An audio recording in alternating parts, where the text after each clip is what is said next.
جین قوم تحریر محترم جاوید چودھری، وہ یوکرائن کے ایک غریب یہودی خاندان میں پیدا ہوا۔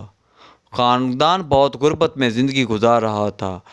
گھر میں بجلی تھی اور نہ گیس تھا اور نہ ہی پانی تھا۔ گرمیاں خیریت سے گزر جاتی تھی، لیکن یہ لوگ سردیوں میں بھیڑوں کے ساتھ سونے پر مجبور ہو جاتے تھے۔ اس غربت میں 1992 میں زیادتی بھی شامل ہو گئی۔ یوکرائن میں یہودیوں پر ایک بار پھر ظلم شروع ہو گیا۔ والدہ نے نقل مکانی کا فیصلہ کیا، لیکن والد نے وطن چھوڑنے سے انکار کر دیا۔ ماں نے بیٹے کا ہاتھ تھاما، ٹیچی کیس میں بیٹے کی کتابیں بھریں اور یہ دونوں امریکہ آ گئے۔ کیلیفورنیا ان کا نیا دیش تھا۔ امریکہ میں ان کے پاس مکان تھا اور نہ روزگار تھا اور نہ ہی کھانے پینے کا سامان۔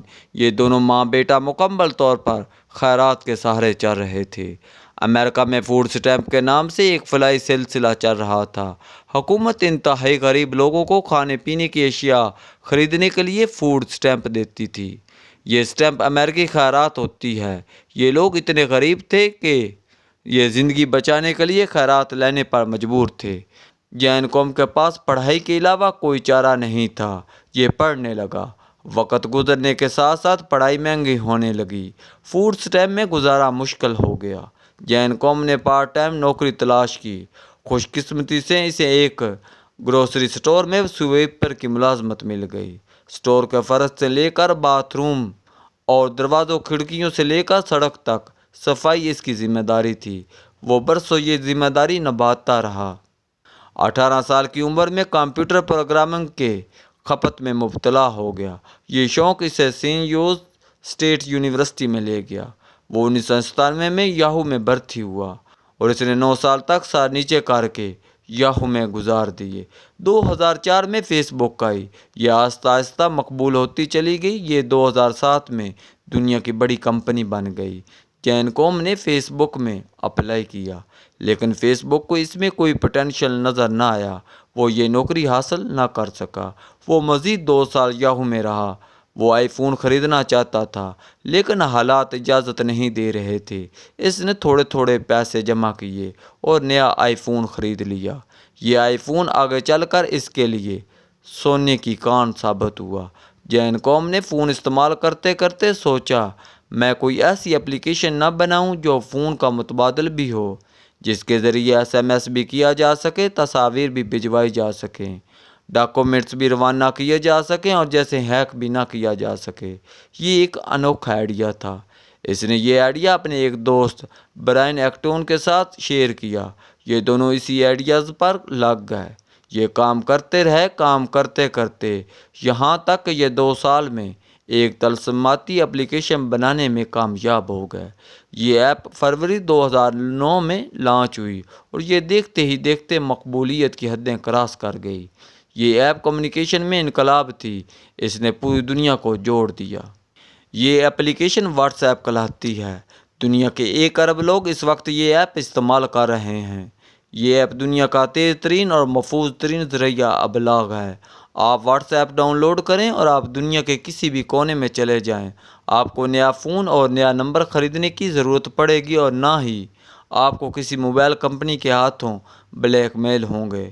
آپ پوری دنیا کے ساتھ رابطے میں رہیں گے۔ جین قوم کو واٹس ایپ نے چند ماہ میں اربپتی بنا دیا۔ یہ اپلیکیشن اس قدر کامیاب ہوئی کہ دنیا بھر کی کمپنیوں نے اس کی خریداری کے لیے بولی دینا شروع کر دی، لیکن یہ انکار کرتا رہا۔ فروری 2014 میں فیس بک بھی واٹس ایپ کی خریداری کی دوڑ میں شامل ہو گئی۔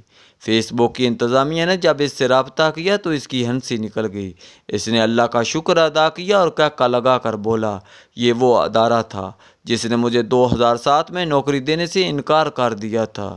وہ دیر تک ہنستا رہا۔ اس نے اس ہنسی کے دوران فیس بک کو ہاں کر دی۔ $19 بلین میں سودا ہو گیا۔ یہ کتنی بڑی رقم ہے، آپ اس کا اندازہ پاکستان کے کل مالیاتی ذخائر سے لگا لیجئے۔ پاکستان کا فارن ایکسچینج اس وقت $22 ارب ہے اور پاکستان 70 برسوں میں ان ذخائر تک پہنچا، جبکہ جین قوم نے ایک اپلیکیشن $19 ارب میں فروخت کی۔ جین قوم نے فیس بک کے ساتھ سودے میں صرف ایک شرط رکھی، میں فوڈ سٹیمپ دینے والے ادارے کے ویٹنگ روم میں بیٹھ کر دستخط کروں گا۔ فیس بک کے لیے یہ شرط عجیب تھی۔ یہ لوگ یہ معاہدہ اپنے دفتر یا اس کے آفس میں کرنا چاہتے تھے، لیکن وہ ڈٹ گیا، یہاں تک کہ فیس بک اس کی ضد کے سامنے پاسپائی اختیار کرنے پر مجبور ہو گئی۔ ایک تاریخ طے ہوئی، فیس بک کے لوگ فلائی سینٹر پہنچے۔ وہ ویٹنگ روم کے آخری کونے کی آخری کرسی پر بیٹھا ہوا رو رہا تھا۔ وہ کیوں نہ روتا؟ یہ وہ سینٹر تھا جس کے اس کونے کی اس آخری کرسی پر بیٹھ کر وہ اور اس کی ماں گھنٹوں فوڈ اسٹیمپ کا انتظار کرتے تھے۔ یہ دونوں کئی بار بھوکے پیٹ یہاں آئے اور شام تک بھوکے پیاسے یہاں بیٹھے رہے۔ ویٹنگ روم میں بیٹھنا اذیت ناک تھا، لیکن اس سے بڑی اذیت کھڑکی میں بیٹھی خاتون تھی۔ وہ خاتون ہر بار نفرت سے ان کی طرف دیکھتی تھی، طنزاً یہ کہتی تھی اور پوچھتی تھی، تم لوگ کب تک خیرات لیتے رہو گے؟ تم کام کیوں نہیں کرتے؟ یہ بات سیدھی ان کے دل میں ترازو ہو جاتی تھی، لیکن یہ لوگ خاموش کھڑے رہتے تھے۔ خاتون انہیں سلپ دیتی تھی، ماں کاغذ پر دستخط کرتی تھی اور یہ لوگ آنکھیں پوچھتے ہوئے واپس چلے جاتے تھے۔ وہ برسوں اس عمل سے گزرتا رہا۔ چنانچہ جب کامیابی ملی تو اس نے اپنی زندگی کی سب سے بڑی کامیابی اس ویٹنگ روم میں منانے کا فیصلہ کیا۔ وہ اپنی زندگی کا سب سے بڑا معاہدہ شہر کی فلائی عمارت میں کرے گا۔ فیس بک کی انتظامیہ تیار نہیں تھی، لیکن یہ اس کی پہلی اور آخری خواہش تھی۔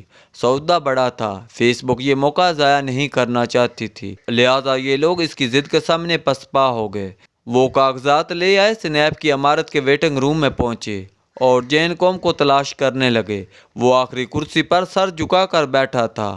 وہ اس کے قریب پہنچے اور آہستہ آواز میں کہا، mister Jean, we are here. اس نے ٹیشو پیپر کے ساتھ آنسو صاف کیے، پین نکالا اور ہاتھ آگے بڑھا دیا۔ معاہدے کے کاغذات اس کے حوالے کر دیے گئے۔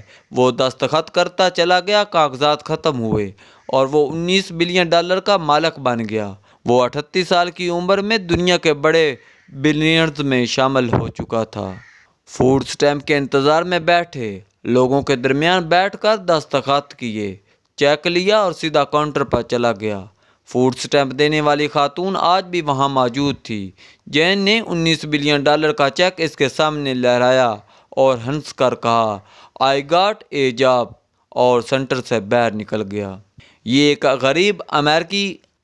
غریب امریکی کے عزم و ہمت کی انوکھی داستان ہے۔ یہ داستان ثابت کرتی ہے، آپ اگر ڈٹے رہیں، محنت کرتے رہیں اور ہمت قائم رکھیں تو اللہ تعالیٰ آپ کے لیے کامیابی کے دروازے کھولتا چلا جاتا ہے۔ جین قوم نے وطن چھوڑا، والد نے ساتھ جانے سے انکار کیا اور وہ بیچارہ بیٹے اور بیوی کی صورت کو ترستا ہوا 1997 میں یوکرین میں انتقال کر گیا۔ جین نے خیرات لے کر تعلیم حاصل کی، گروسری سٹور پر سویپر کا کام کیا اور وہ آخر میں اللہ تعالیٰ کے کرم سے کھرب پتی بن گیا۔ یہ داستان یہاں جین قوم کے عزم اور ہمت کی دلیل ہے۔ یہ وہاں امریکی معاشرے کی وسعت اور فراخ دلی کا ثبوت بھی ہے۔ یہ ثابت کرتی ہے امریکہ ایک ایسا ملک ہے جس میں کوئی شخص 1992 میں آ کر خیرات کے پیسے سے تعلیم حاصل کرتا ہے اور صرف 24 برسوں میں کھرب پتی بن جاتا ہے، اور یہ صرف امریکہ میں ممکن ہے۔ ہم یہاں اس داستان سے جین قوم کا عزم سیکھ سکتے ہیں۔ ہمیں وہاں اس داستان سے ایک ایسے معاشرے کا آئیڈیا بھی ملتا ہے جس میں صرف عزم اور ہمت کاشت ہوتی ہے، جس میں ترقی صرف ترقی یافتہ لوگوں کی وراثت نہ ہو، اور جس میں ہمیشہ کامیاب لوگوں کو جنم نہ دیتے ہوں، جس میں سب کے لیے محنت کے برابر مواقع موجود ہوں۔ میں جب بھی جین قوم جیسے لوگوں کی داستان پڑھتا ہوں، میرا دل دکھ سے بھر جاتا ہے۔ میں سوچتا ہوں ہم مسلمان کس قدر بدقسمت ہیں۔ ایسے فراخ دل معاشرے کا خواب ہمارے رسول صلی اللہ علیہ وآلہ وسلم نے دیکھا تھا۔ ہم مسلمان ایسے معاشرے کب بنائیں گے؟ ہم اپنے رسول صلی اللہ علیہ وآلہ وسلم کی خواہش کب پوری کریں گے؟ ہمارے معاشرے میں جین قوم جیسے لوگ کب پیدا ہوں گے؟ ہم کب $19 بلین مالیت کی اپلیکیشن بنائیں گے؟